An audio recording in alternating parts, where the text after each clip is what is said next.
Good morning. Welcome to my morning walk. Day 89. We're almost at 3 months of doing this. Holy crap. All right. Yeah, it's amazing to think that this has become habit for me. I don't think I can start my day without this now. Really, truly. It's good. My body needs this. It's been helping change my life. And of course, as you know, I've been working a lot on changing my mindset. It all goes hand in hand. And the centerpiece of that mindset is now gratitude.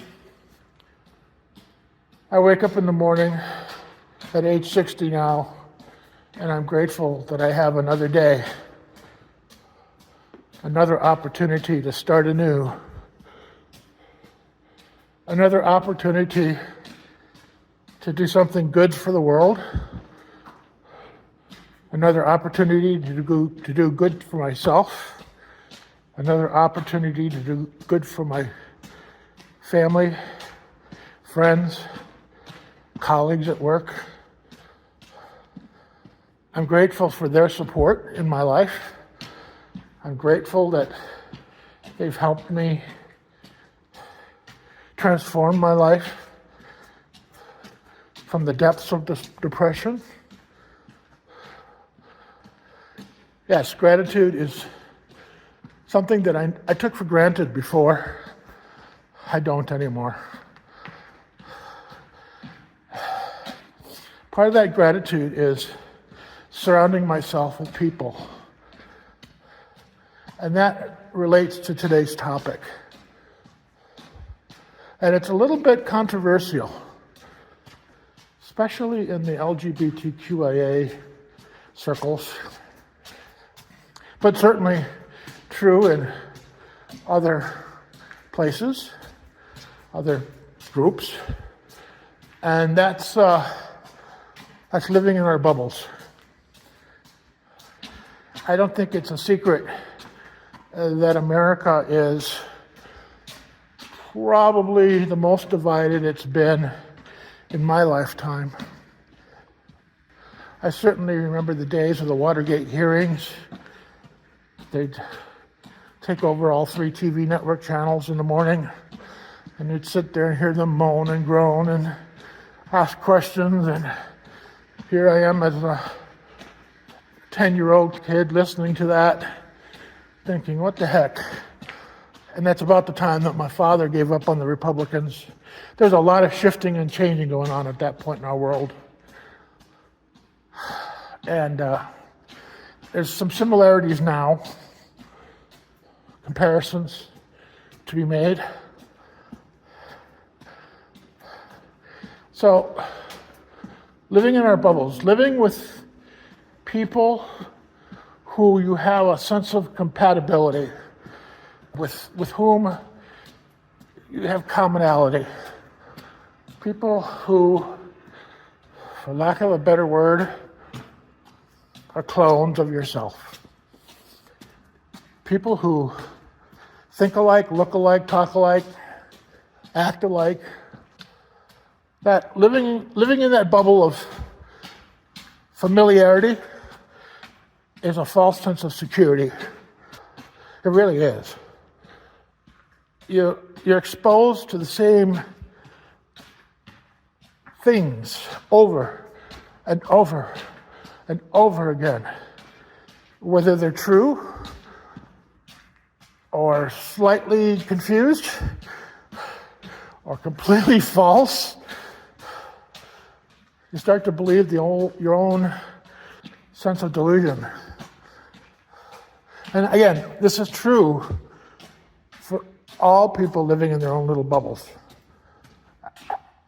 And I'm not being critical, I'm just seeing it as the way I see it. And that's what's led to a lot of the division in our country.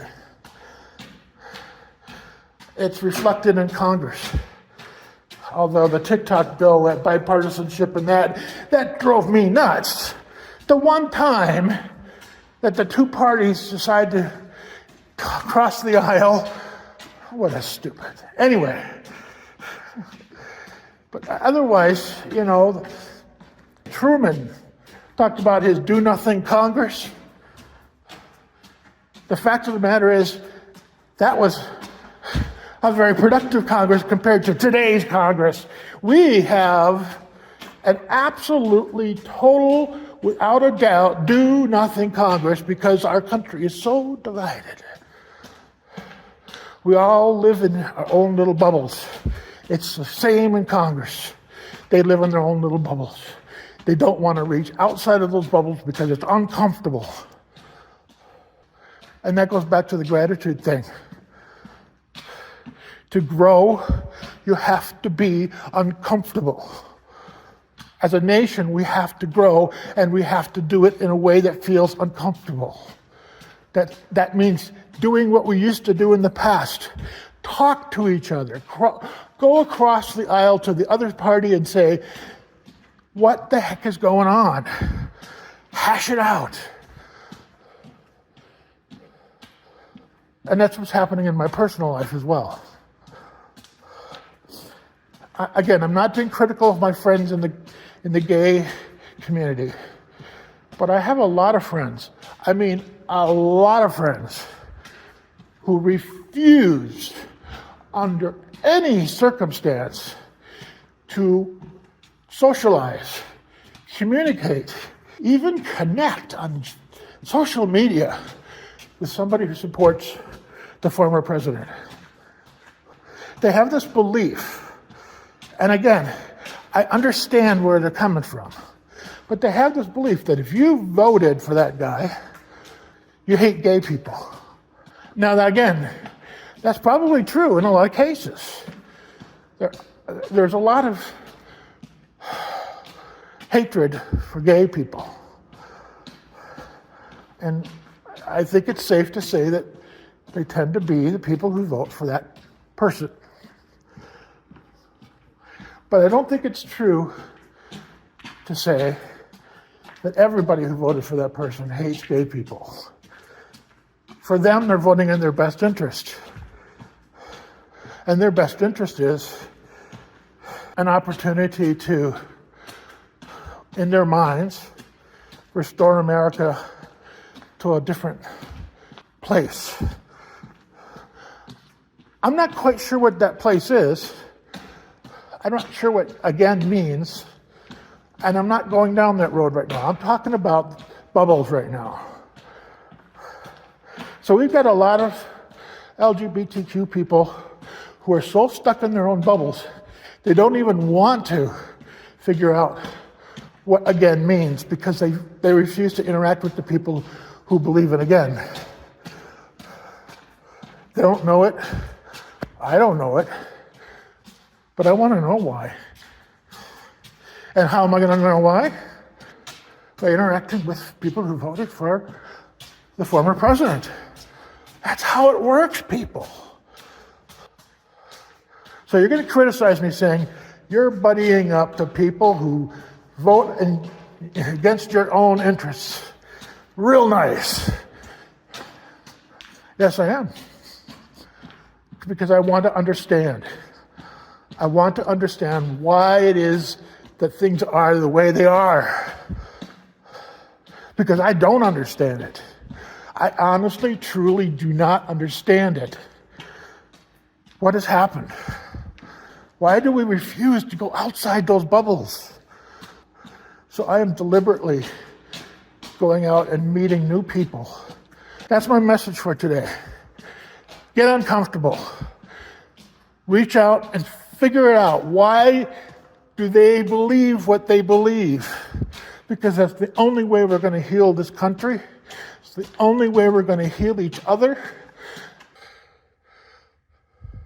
Think about what I said. Put yourself in my mind for a minute. Give it some thought. Thank you. I'll see you later. For sure tomorrow morning. I hope. Bye. Thank you. Have a good day.